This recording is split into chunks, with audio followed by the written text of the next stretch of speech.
ಕರ್ತನಲ್ಲಿ ಪ್ರೀತಿಯುಳ್ಳ ದೇವಜನರೇ, ನಮ್ಮ ಕರ್ತನಾದ ಯೇಸು ಕ್ರಿಸ್ತನ ಹೆಸರಿನಲ್ಲಿ ತಮಗೂ ತಮ್ಮ ಕುಟುಂಬದ ಪ್ರಿಯರೆಲ್ಲರಿಗೂ ಆತನ ಅತ್ಯಧಿಕವಾದ ಕೃಪೆಯೂ ಸಮಾಧಾನವೂ ಉಂಟಾಗಲಿ. ಈ ತಿಂಗಳೆಲ್ಲ ನಾವು ಒದಗಿಸುವಾತನು ಅಂದರೆ ದೇವರು ಒದಗಿಸುವಾತನು ಎಂಬುದನ್ನು ಧ್ಯಾನಿಸ್ತಿದ್ದೇವೆ. ಈ ದಿನದ ಈ ಹೃದಯಂಗಮ ಮಾತು ಎನ್ನುವ ವಾಕ್ಯ ಧ್ಯಾನಕ್ಕೆ ತಮ್ಮನ್ನು ಆಹ್ವಾನಿಸ್ತಾ, ಇದನ್ನು ನಾವು ಧ್ಯಾನಿಸುವಂಥ ದೇವರ ವಾಕ್ಯದ ಭಾಗ ರೋಮಾಪುರದವರಿಗೆ ಬರೆದ ಪತ್ರಿಕೆ 5ನೇ ಅಧ್ಯಾಯ 5ನೇ ವಚನ. ರೋಮ 5:5. ಈ ನಿರೀಕ್ಷೆಯು ನಮ್ಮ ಆಶೆಯನ್ನು ಭಂಗಪಡಿಸುವುದಿಲ್ಲ, ನಮಗೆ ಕೊಟ್ಟಿರುವ ಪವಿತ್ರಾತ್ಮನ ಮೂಲಕವಾಗಿ ದೇವರ ಪ್ರೀತಿರಸವು ನಮ್ಮ ಹೃದಯಗಳಲ್ಲಿ ಧಾರಾಳವಾಗಿ ಸುರಿದದೆಯಲ್ಲ. ಮತ್ತೊಮ್ಮೆ ಓದ್ತೇನೆ. ಈ ನಿರೀಕ್ಷೆಯು ನಮ್ಮ ಆಶೆಯನ್ನು ಭಂಗಪಡಿಸುವುದಿಲ್ಲ, ನಮಗೆ ಕೊಟ್ಟಿರುವ ಪವಿತ್ರಾತ್ಮನ ಮೂಲಕವಾಗಿ ದೇವರ ಪ್ರೀತಿರಸವು ನಮ್ಮ ಹೃದಯಗಳಲ್ಲಿ ಧಾರಾಳವಾಗಿ ಸುರಿದದೆಯಲ್ಲ. ಈ ವಾಕ್ಯವನ್ನು ಗ್ರಹಿಸುವುದಕ್ಕೆ ದೇವರು ನಮ್ಮ ಮನೋನ್ನತಗಳನ್ನ ಬೆಳಗಿಸಿ ತನ್ನ ಜ್ಞಾನವುಳ್ಳ ಆತ್ಮವನ್ನು ನಮಗೆ ಅನುಗ್ರಹಿಸಲಿ. ದೇವರಾತ್ಮನಾದ ಕರ್ತನು ತಾನೇ ನಮಗೆ ಬೋಧಿಸಲಿ. ಈ ವಾಕ್ಯ ಭಾಗದಲ್ಲಿ ದೇವರು ನಮಗೆ ಪವಿತ್ರಾತ್ಮನನ್ನು, ಅಂದರೆ ಅದರಲ್ಲೂ ವಿಶೇಷವಾಗಿ ಪವಿತ್ರಾತ್ಮನ ಮೂಲಕವಾಗಿ ನಮ್ಮೊಳಗೆ ಏನೋ ಕೊಟ್ಟಿದ್ದಾನೆ ಎನ್ನುವಂಥ ಮಾತನ್ನು ಇಲ್ಲಿ ನಾವು ಅತಿಶಯವಾಗಿ ಓದ್ತೇವೆ. ಪವಿತ್ರಾತ್ಮನ ಮೂಲಕವಾಗಿ ದೇವರು ನಮ್ಮೊಳಗೆ ಧಾರಾಳವಾಗಿ ಕೊಟ್ಟಿರುವಂಥ ಒಂದು ವಿಶೇಷತೆ ಅಥವಾ ಒಂದು ವಿಶೇಷ ಸಂಗತಿ ದೇವರ ಪ್ರೀತಿ ರಸ ಅಥವಾ ದೇವರ ಪ್ರೀತಿ ಅಥವಾ ದೇವರ ಪ್ರೀತಿ ರಸ. ಇದೊಂದು ದೇವರು ನಮಗೆ ಪವಿತ್ರಾತ್ಮನನ್ನು ಕೊಟ್ಟದಲ್ಲದೆ, ನಮ್ಮೆಲ್ಲರಿಗೂ ಸ್ಪಷ್ಟವಾಗಿ ಅರ್ಥವಾಗಲಿ, ದೇವರ ಪವಿತ್ರಾತ್ಮನನ್ನು ನಾವು ಹೊಂದಿಕೊಳ್ಳುವುದಕ್ಕೆ ನಾವು ದೇವರ ಮಗನಾದ ಯೇಸು ಕ್ರಿಸ್ತನಲ್ಲಿ ನಂಬಿಕೆ ಇಡಲೇಬೇಕು.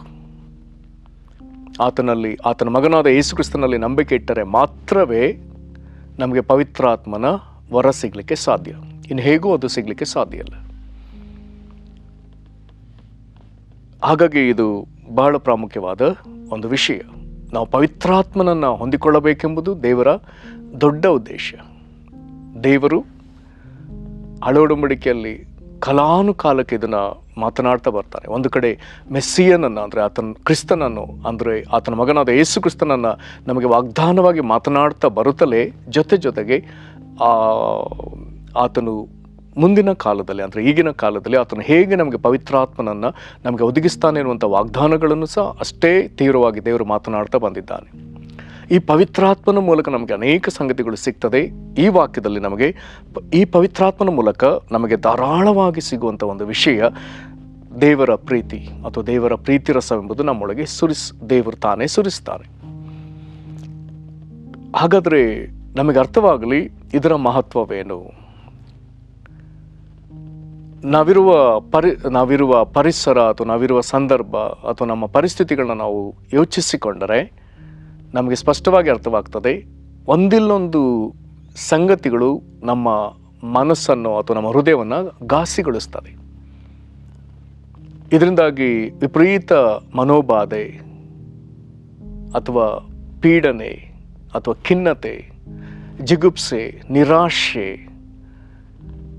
ದ್ವೇಷ, ಅಸೂಯೆ ಇವೆಲ್ಲವೂ ನಮ್ಮನ್ನು ವಿಪರೀತವಾಗಿ ಕಾಡ್ತದೆ. ಅಥವಾ ಬೇಸರಿಕೆ, ಇದೆಲ್ಲವೂ ನಮ್ಮನ್ನು ವಿಪರೀತ ಕಾಡ್ತದೆ. ಕೆಲವೊಮ್ಮೆ ನಿಷ್ಕಾರಣವಾಗಿ ಕೆಲವರು ನಮ್ಮ ಮೇಲೆ ಪದೇ ಪದೇ ಹೋರಾಡುವಾಗ, ನಿಷ್ಕಾರಣವಾಗಿ ನಮ್ಮ ಮೇಲೆ ಹೋರಾಡಿ ನಮ್ಮನ್ನು ಪೀಡಿಸುವಾಗ ಅಥವಾ ನಮಗೆ ನಷ್ಟವನ್ನುಂಟು ಮಾಡುವಾಗ, ನಮ್ಮನ್ನು ಬಾಧಿಸುವವರ ಮೇಲೆ ನಮ್ಮ ಮನಸ್ಸಿನಲ್ಲಿ ಕಹಿ ಭಾವನೆ ಬೆಳೀತದೆ. ಕೆಲವರು ಮಾತಿನಲ್ಲಿ ನಮ್ಮನ್ನು ಚುಚ್ಚುತ್ತಾರೆ, ಕೆಲವರು ಕ್ರಿಯೆಗಳಲ್ಲಿ ನಮ್ಮನ್ನು ಬಾಧಿಸ್ತಾರೆ, ಅಥವಾ ನಮಗೆ ನಷ್ಟ ಉಂಟಾಗುವಂತೆ ಮಾಡ್ತಾರೆ, ಅಥವಾ ನಮಗೆ ಅವಮಾನ ಉಂಟಾಗುವಂತೆ ಮಾಡ್ತಾರೆ, ಅಥವಾ ನಮಗೆ ಬರಬೇಕಾದಂಥ ಕೆಲವು ಸವಲತ್ತುಗಳು ನಮಗೆ ತಪ್ಪಿ ಹೋಗುವಂತೆ ಮಾಡೋರು ಇರ್ತಾರೆ. ಆಗ ಯಾರಿಂದ ಈ ಕಾರ್ಯ ಆಯಿತೋ ಅವರ ವಿಷಯದಲ್ಲಿ ನಮಗೆ ಬಹಳ ಬೇಸರವಾಗ್ತದೆ. ಆಗ ಇದರಿಂದ ನಾನಾ ಪರಿಣಾಮಗಳು ಉದ್ಭವ ಆಗ್ತದೆ. ಕೆಲವರು ಇಂಥದನ್ನು ಮರೆಯೋದೇ ಇಲ್ಲ, ಅವರಿಗಾದ ವೇದನೆಯನ್ನು ಮರೆಯೋದೇ ಇಲ್ಲ. ಕೆಲವರು ಯಾರಿಂದ ಈ ಬಾಧೆ ಬಂತು ಅವ್ರನ್ನ ಸತ್ರು ಕ್ಷಮಿಸಲು ಅಂತ ಹೇಳೋರು ಎಷ್ಟೋ ಜನ ಇದ್ದಾರೆ. ಕೆಲವರು ಈ ದ್ವೇಷವನ್ನೇ ಇಟ್ಟುಕೊಂಡು ಮುಂದುವರಿತಾರೆ.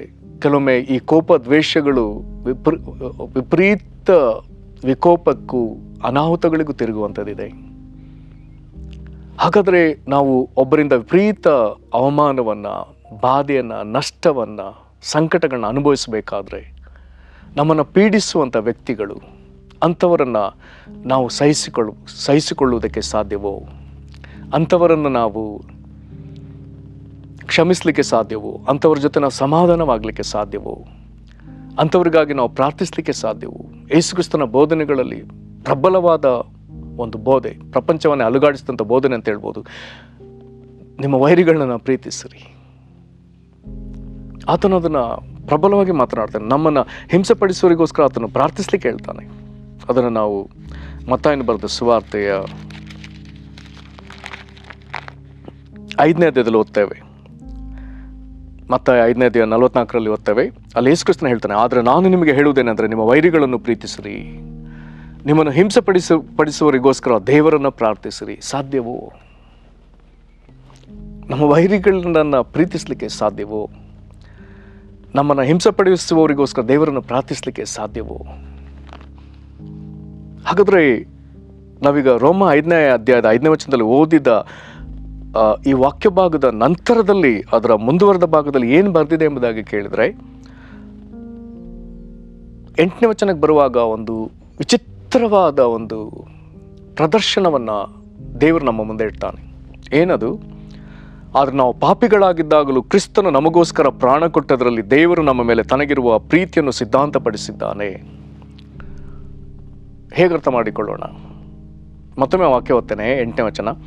ಆದರೆ ನಾವು ಪಾಪಿಗಳಾಗಿದ್ದಾಗಲೂ, ಅಂದರೆ ನಾವಿನ್ನೂ ಪಾಪದ ಸ್ಥಿತಿಯಲ್ಲಿದ್ದಾಗಲೇ ಕ್ರಿಸ್ತನು ನಮಗೋಸ್ಕರ ಪ್ರಾಣ ಕೊಟ್ಟದರಲ್ಲಿ ದೇವರಂದರೆ ತಂದೆಯಾದ ದೇವರು ತನ್ನ ಮಗನನ್ನು ಪ್ರಾಣ ಕೊಡುವಷ್ಟು ಶಿಲುಬೆಗೆ ಆತನನ್ನು ಮರಣಕ್ಕೊಪ್ಪಿಸಿದ ಮೇಲೆ ತಂದೆಯಾದ ದೇವರು ನಮ್ಮ ಮೇಲೆ ತನಗಿರುವ, ಅಂದರೆ ಆತನಿಗಿರುವ ಪ್ರೀತಿಯನ್ನು ದೇವರು ಸಾಬೀತು ಮಾಡಿದ್ದಾನೆ, ಸಿದ್ಧಾಂತಪಡಿಸಿದ್ದಾನೆ.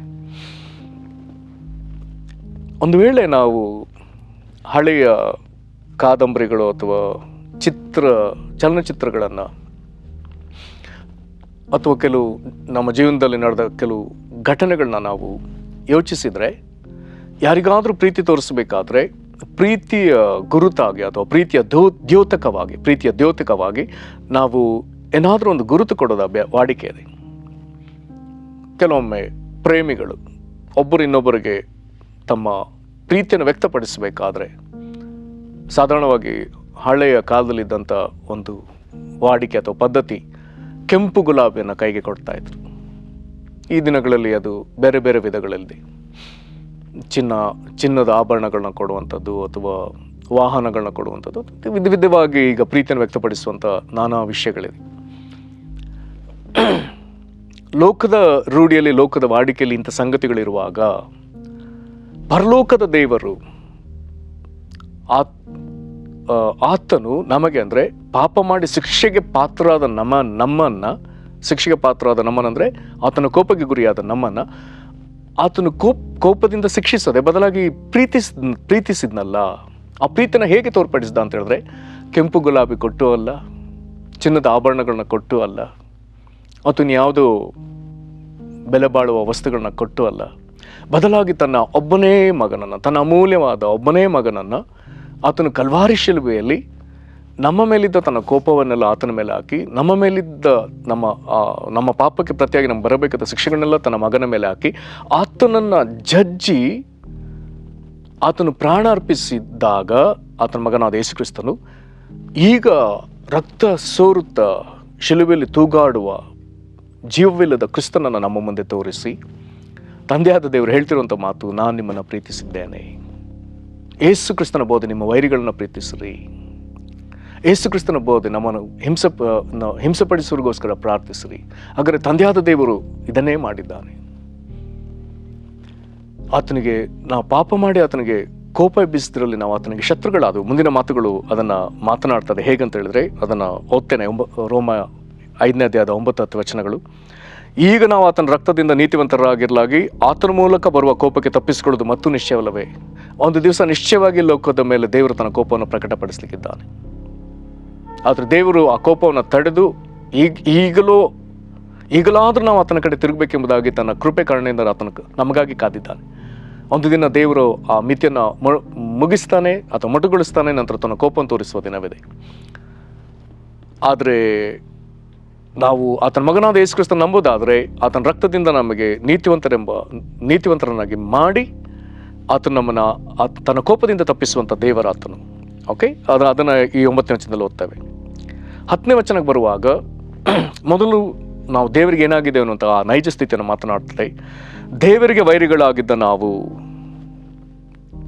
ಇಲ್ಲಿ ಪಾಪಿಗಳಾಗಿದ್ದಲ್ಲ ಎಂಬುದಾಗಿ ಹೇಳಿದ್ನಲ್ಲ, ಅವರ ಕುರಿತೀಗ 10ನೇ ವಚನದಲ್ಲಿ ಹೇಳ್ತಾನೆ. 8ನೇ ವಚನದಲ್ಲಿ ಪಾಪಿಗಳೆಂಬುದಾಗಿ ನಮ್ಮ ಕುರಿತು ಹೇಳಿದ್ನಲ್ಲ, ಈಗ ನಾವು ಆ ಪಾಪದ ನಿಮಿತ್ತ ಒಂದು ಕಾಲದಲ್ಲಿ 10ನೇ ವಚನದಲ್ಲಿ ವೈರಿಗಳಾಗಿದ್ದೆವು. ಓಕೆ, ದೇವರಿಗೆ ವೈರಿಗಳಾಗಿದ್ದ ನಾವು ಆತನ ಮಗನ ಮರಣದ ಮೂಲಕ ಆತನೊಂದಿಗೆ ಸಮಾಧಾನವಾಗಿರಲಾಗಿ, ಈಗ ಯೇಸು ಕ್ರಿಸ್ತನ ಮರಣದ ನಿಮಿತ್ತ ನಮಗಾದೊಂದು ದೊಡ್ಡ ಲಾಭ. ಆತನಿಗೆ ವೈರಿಗಳಾಗಿದ್ದ ನಮಗೆ ಈಗ ಯೇಸು ಕ್ರಿಸ್ತನ ಮುಖಾಂತರ ನಾವು ದೇವರಿಗೆ ಈಗ ಸಮಾಧಾನ ಸ್ಥಿತಿಗೆ ಬಂದಿದ್ದೇವೆ. ಅದನ್ನೇ ದೇವದೂತರಾಡಿದ್ದು, ಮೇಲ್ಲೋಕಗಳಿಗೆ ದೇವರಿಗೆ ಮಹಿಮೆ, ಭೂಲೋಕದಲ್ಲಿ ಮನುಷ್ಯರಿಗೆ ಸಮಾಧಾನ, ದೇವರವರಿಗೆ ಒಲಿಯುತ್ತಾನೆ. ದೇವರು ಮನುಷ್ಯರಿಗೆ ಒಲಿದದ್ದು ದೇವರು ತನ್ನ ಮಗನನ್ನು ಅಂದರೆ ನಮ್ಮ ರಕ್ಷಕನಾದ ಯೇಸು ಕ್ರಿಸ್ತನನ್ನು ಶಿಲುಬೆಯಲ್ಲಿ ಬಲಿ ಅರ್ಪಿಸಿದಾಗ. ಹಾಗಾದರೆ ಇತರರನ್ನ ಪ್ರೀತಿಸ್ರಿ ಎಂಬುದಾಗಿ ದೇವರು ಒಣ ಮಾತಿನಲ್ಲಿ ಖಾಲಿ ಮಾತಿನಲ್ಲಿ ಮಾತನಾಡ್ತಾ ಇಲ್ಲ. ಆತನಿಗೆ ನಾವೇ ವೈರಿಗಳಾಗಿದ್ವಿ. ಆತನು ಯೇಸು ಕ್ರಿಸ್ತನ ಮುಖಾಂತರ ಪ್ರೀತಿಸಿ ಆತನು ನಮಗೂ ಆತನ ಮಗನ ಮುಖಾಂತರ ಆತನು ಕೊಟ್ಟ ಉಪದೇಶ, ನಿಮ್ಮ ವೈರಿಗಳನ್ನ ಪ್ರೀತಿಸ್ರಿ. ಹಾಗಾದ್ರೆ ಪ್ರೀತಿಸ್ಲಿಕ್ಕೆ ಪ್ರೀತಿ ಸ್ವರೂಪನಾದ ದೇವರಿಗೆ ಎಷ್ಟು ಸಾಧ್ಯವಾಯಿತೋ, ಈಗ ಆತನಲ್ಲಿದ್ದ ಪ್ರೀತಿ ಈಗ ನಮ್ಮೊಳಗೆ ಆತನು ಕೊಟ್ಟು ನಮ್ಮನ್ನು ಬಾಧಿಸುವವರಿಗೆ ಆತನು ನಾವು ಪ್ರತಿಕಾರ ಸಲ್ಲಿಸದೆ, ಅವರ ಮೇಲೆ ದ್ವೇಷ ಸಾಧಿಸದೆ, ಅವರನ್ನು ಪ್ರೀತಿಸುವುದಕ್ಕಾಗಿ ಈಗ ದೇವರು ಪವಿತ್ರಾತ್ಮನ ಮೂಲಕ ತನ್ನಲ್ಲಿರುವ ಪ್ರೀತಿ ರಸವನ್ನು ನಮ್ಮೊಳಗೆ ಆತನು ಸುರಿಸ್ತಾನೆ. ಪ್ರೇರಿತ ಅದ್ಭುತವಾದ ವಿಷಯ, ಇದು ಅದ್ಭುತವಾದ ವಿಷಯ. ನಿಮಗೆ ಮನದಟ್ಟಾಗಲಿ, ಇದರ ನಿಮಿತ್ತ ಮಾತ್ರವೇ ಒಬ್ಬ ಮನುಷ್ಯನು ಈ ಭೂಮಿಯ ಮೇಲೆ ಎಲ್ಲ ಪರಿಸ್ಥಿತಿಯಲ್ಲಿ ಅತಿ ಸಮಾಧಾನದಿಂದ ಜೀವಿಸಲಿಕ್ಕೆ ಸಾಧ್ಯ. ನನಗೊಬ್ಬ ಸ್ನೇಹಿತರಿದ್ದಾರೆ ಉಡುಪಿಯಲ್ಲಿ. ಅವರ ಹೆಸರು ಪ್ರಶಾಂತ್ ಜತನ ಎಂಬುದಾಗಿ. ಅವ್ರನ್ನ ನಾನು ಅನೇಕ ವರ್ಷಗಳಿಂದ ಬಲ್ಲೆ. ಬಿಗ್ ಜೆ ಎನ್ನುವಂಥ ಕನ್ನಡ ಕ್ರೈಸ್ತ ವಾಹಿನಿಯ ಸಂಸ್ಥಾಪಕರವರು. ಅವರಿಂದ ನಾನು ಕಲಿತ ಒಂದು ದೊಡ್ಡ ಪಾಠವಿದೆ. ಅವರ ಜೀವಿತದಲ್ಲಿ ನನ್ನ ಹೃದಯಕ್ಕೆ ಸ್ಪರ್ಶಿಸಿದಂಥ ಅಥವಾ ನನ್ನ ಹೃದಯಕ್ಕೆ ತಾಗಿದಂಥ ಒಂದು ದೊಡ್ಡ ಪಾಠವೇನೆಂದರೆ, ಅವರು ಪ್ರತಿದಿನ ಮುಂಜಾನೆ ತಪ್ಪದೆ ಬೆಳಿಗ್ಗೆ ಅವ್ರನ್ನ ಪೀಡಿಸಿದವರು ಅಥವಾ ಅವ್ರನ್ನ ಬಾಧಿಸಿದವರು ಅವರೆಲ್ಲರನ್ನ ಬೆಳಗಿನ ಜಾವ ದೇವರ ಮುಂದೆ ಮನಸಾರೆ ಕ್ಷಮಿಸಿ, ಮನಸಾರೆ ಪ್ರೀತಿಯಿಂದ ಅವರಿಗೆ ಆಶೀರ್ವಾದಗಳನ್ನು ಬೇಡಿ, ಅವ್ರಿಗೆ ಯಾರ್ಯಾರು ಅವ್ರನ್ನ ನೋಯಿಸ್ತಾರೋ ಅವರು ತಮ್ಮ ತಪ್ಪುಗಳನ್ನ ತಿದ್ದಿಕೊಳ್ಳುವಂತೆ ಅವರಿಗಾಗಿ ಹೃದಯ ಪೂರ್ತಿ ಪ್ರಾರ್ಥಿಸಿ, ಅವರಿಂದ ಆದ ಯಾವುದೇ ನೋವಿಗೋ ಅಥವಾ ನಷ್ಟಕ್ಕೋ ಅವ್ರ ಮೇಲೆ ಒಂದು ಸ್ವಲ್ಪವೂ ಕಹಿ ಇಲ್ಲದೆ ಆ ದಿನವನ್ನು ಜೀವಿಸೋದಕ್ಕೆ ಅವರು ಬದ್ಧರಾಗಿ ಅನುದಿನವೂ ಇದನ್ನು ಅನುಸರಿಸ್ತಾರೆ. ಅವರಿಂದ ನಾನು ಪದೇ ಪದೇ ಕೇಳಿಸಿಕೊಂಡ ಒಂದು ಮಾತಿದು. ಇದು ನನ್ನ ಮನಸ್ಸಿಗೂ ಬಹಳ ತಾಗಿದ್ದಲ್ಲದೆ ನಾನು ಸಹ ಇದನ್ನು ಅಳವಡಿಸಿಕೊಂಡಿದ್ದೇನೆ.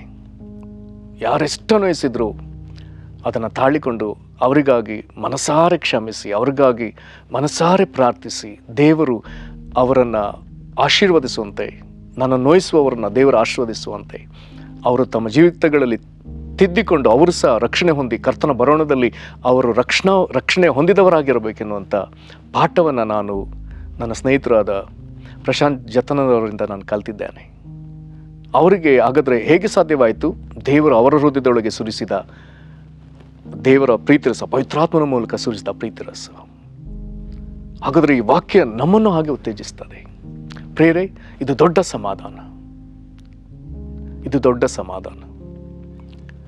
ಹಾಗಾದರೆ ಈ ಒದಗಿಸುವ ದೇವರ ಕೊಡುಗೆಯಲ್ಲಿ ಒಂದು ಪ್ರಧಾನವಾದ ವಿಷಯ, ನಾವು ದೇವರೊಂದಿಗೂ ಮನುಷ್ಯರೊಂದಿಗೂ ನಾವು ಸಮಾಧಾನ ಸ್ಥಿತಿಯಲ್ಲಿದ್ದು ನಾವು ಸಮಾಧಾನದಲ್ಲೇ ಮುಂದುವರಲಿಕ್ಕಾಗುವಂತೆ ಈ ದೇವರು ಇಲ್ಲಿ ಈ ವಾಕ್ಯದಲ್ಲಿ ಒದಗಿಸುವ ವರದಾನ ನಮಗೆ ದೊಡ್ಡ ಆಶೀರ್ವಾದ. ಪ್ರೇರೆ, ಇದಕ್ಕಾಗಿ ನಾವು ತವಕ ಪಡೋಣ, ಪ್ರಾರ್ಥನೆ ಮಾಡೋಣ. ಮಹಾಕೃಪೆಗಳ ಪರಲೋಕ ತಂದೆಯೇ, ನೀನು ನಮ್ಮನ್ನು ಸುಮ್ಮನೆ ಪ್ರೀತಿಸ್ರಿ ಎಂಬುದಾಗಿ ಹೇಳಿಲ್ಲ ಸ್ವಾಮಿ. ಇತರರನ್ನ ಪ್ರೀತಿಸಿರುವಂಥ ಮಾತನ್ನ ಒಂದು ಒಣ ಮಾತಾಗಿ, ಒಂದು ಬರಿ ಮಾತಾಗಿ ಮಾತನಾಡದೆ, ದೇವಾದಿದೇವನೇ ನೀನೇ ನಮ್ಮನ್ನು ಪ್ರೀತಿಸಿ, ನಾವು ಪಾಪಿಗಳಾಗಿದ್ದಾಗಲೇ ನಿನ್ನ ಮಗನನ್ನು ಕಲ್ವಾರಿ ಶಿಲುಬೆಯಲ್ಲಿ ಬಲಿ ಅರ್ಪಿಸಿ ಕರ್ತ ನಮಗಾಗಿ ಬಲಿಯಾದ, ಪ್ರಾಣ ಅರ್ಪಿಸಿದ ಯೇಸು ಕ್ರಿಸ್ತನ ನಮ್ಮ ಮುಂದೆ ಇಟ್ಟು ನಮ್ಮನ್ನು ನೋಡಿ ನಾನು ನಿನ್ನನ್ನು ಪ್ರೀತಿಸಿದ ವಿಧ ಇದೆಂಬುದಾಗಿ ನಮಗೆ ತೋರ್ಪಡಿಸಿದ ದೇವರೇ, ನಿನ್ನ ಪಾದಗಳಿಗೆ ನಾವು ಅಡ್ಡಬಿದ್ದು ನಿನ್ನನ್ನು ಆರಾಧಿಸ್ತೇವೆ.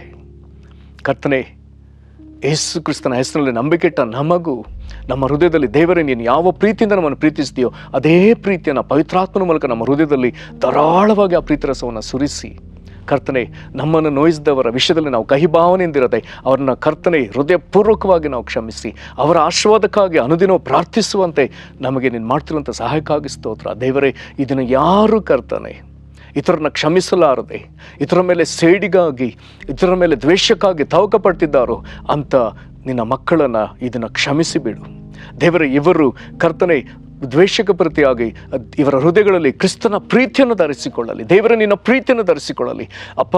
ಈ ದಿನ ಅವರಿಗೆ ಪವಿತ್ರಾತ್ಮನ ಮೂಲಕ ನಿನ್ನ ಪ್ರೀತಿ ರಸವನ್ನು ಸುರಿಸು ಸ್ವಾಮಿ. ಇವರು ಯಾರ್ಯಾರನ್ನು ಶಪಿಸಿದ್ದಾರೋ ಇನ್ನು ಮುಂದೆ ಶಪಿಸಿದವನ್ನ ನಿಲ್ಲಿಸಿಬಿಟ್ಟು ಆ ಶಾಪಗಳನ್ನ ರದ್ದು ಮಾಡಿ ಯೇಸು ಕ್ರಿಸ್ತನ ಹೆಸರಿನಲ್ಲಿ ತಂದೆಯೇ ನಿನ್ನ ಬಳಿ ಅವರ ಆಶೀರ್ವಾದಕ್ಕಾಗಿ ಪ್ರಾರ್ಥಿಸಲಿ, ಅವ್ರನ್ನ ಕ್ಷಮಿಸಲಿ. ಇವರಿಗೆ ದ್ರೋಹ ಮಾಡಿದವರು ಮಾರ್ಪಾಟಾಗುವುದಕ್ಕಾಗಿ ಇವರು ವಿಜ್ಞಾಪಿಸಲಿ ಸ್ವಾಮಿ. ಇದರಿಂದ ನಿನ್ನಿಂದ ದೊರಕುವಂಥ ದೊಡ್ಡ ಸಮಾಧಾನ ಸಂತೋಷವನ್ನು ಕಂಡುಕೊಳ್ಳುವಂಥವರಾಗಲಿ. ನಿನ್ನ ಕೃಪೆಯನ್ನು ಇವರಿಗೆ ಒದಗಿಸಿ ಹಾಗೆ ನೀನು ಮಾಡುವುದಕ್ಕಾಗಿ ಸ್ತೋತ್ರ. ಯೇಸು ಕ್ರಿಸ್ತನ ಹೆಸರಲ್ಲಿ ಬೇಡ್ದೇವೆ ನಮ್ಮ ತಂದೆಯೇ, ಆಮೇನ್. ಕರ್ತ ನಿಮ್ಮನ್ನು ಆಶೀರ್ವದಿಸಲಿ. ವಂದನೆಗಳು.